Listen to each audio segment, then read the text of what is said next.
In this video, I will talk about how to integrate the sidebar sign up where you offer a freebie and then how to deliver that freebie. So I'll use MailChimp and bookfunnel. First, you need to be logged into MailChimp, and now the interface has been changed. This used to say lists.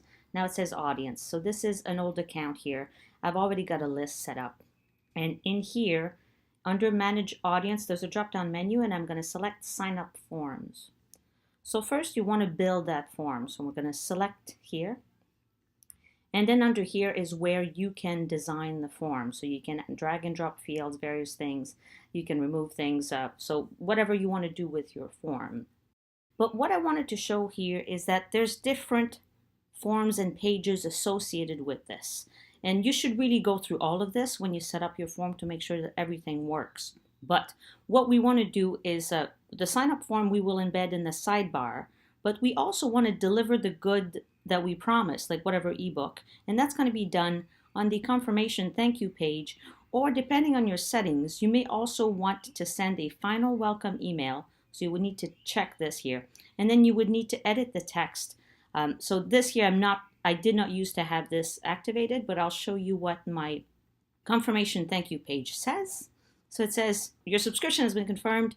Thanks, and here's where you can download the book. And this is the page where they can get the book off of bookfunnel. And if you click here, I am not asking for their email address because they've already signed up to my list. This is the email after they've signed up. So this is how this all works. So I'm going to go into my bookfunnel account. And first you need to upload your book, your freebie. So under books, you'll need to create a new book. So add new book and then upload your files.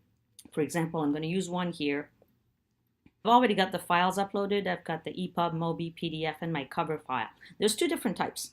There's a type of bookfunnel page where you do not collect emails, and there's one where you collect emails. You need to be on a certain plan to see both these categories, but I'm on the mid-list plan, and that's what I have in my interface. For this particular purpose, we do not want to collect emails. So you would just do add page, you select the book, and you don't want to collect the reader's email address because you've just collected it. So you create the page, give it a name. You don't want to give it an expiration date because this is automated. You want this to keep going forever. You don't want to give it a download limit either. Now here under the landing page settings, you can see what it looks like by default, but you can also click to expand, and then you can change some of the colors, some of the styles, play with that. Just preview it to make sure you like it. You can change the titles. And then under advanced settings, way at the bottom here, there's a Facebook pixel. I recommend you use that just if you want to be able to target those people later on with Facebook ads. So I'm going to pretend this is all set. I'm going to say save download page. Now when I go back to view my book, under here, there's this new testing page. And this here is the URL I will want to share. And I recommend you open it in a separate tab so you can test it and you know this is the one. Click the button to see if it doesn't ask for an email address, because if you pick the wrong kind, it will say enter your email address, and you don't want that because you've already got the people signed up. So in here, you would go and modify the confirmation thank you page, edit the text here, make sure that you link. If you wanted to, you could include an image as well. People like to click on images. You can click here to upload your image, put the image with a link, and that way people can click and download from there, or they can click on the link. And then whatever you want to say, that's fine. On the opt-in confirmation email, I also recommend you edit this. Right now, I'm not doing a very good job. So this is the email where they're confirming that they want to be on your list. So maybe you want to say something in here about as soon as you confirm this, you'll get your freebie, whatever. You can edit this email as you see fit. I recommend you use double opt-in, and you can change this by going in here. And this is where you would select that. The enable the ReCAPTCHA, you can do it if you want. And there's also another form in here. So if you go back to sign up forms, select the ReCAPTCHA thing is on here. So if you do enable it, then you can change it here, confirm humanity. You can say whatever you want. You can edit that page. But what's most important is once it's all set together, you want to test your form.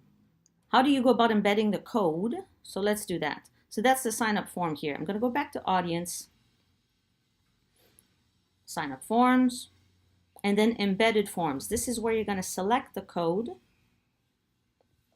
And then there's different options here. There's the classic, the condensed, the horizontal, unstyle, advanced, whatever. So unstyle here includes the rest of my fields. Horizontal is just like that. Condensed is like this. This is probably the plainest one. And then there's the classic.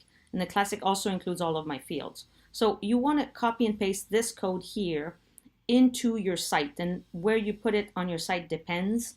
But this here is coded in a widget. So you would just go and edit the widget. And then I've got a separate video that talks about how to style the form so that you get rid of the labels and just put the information within the fields as placeholders. That way the form takes less room. Also, I recommend underneath here you link to your privacy policy.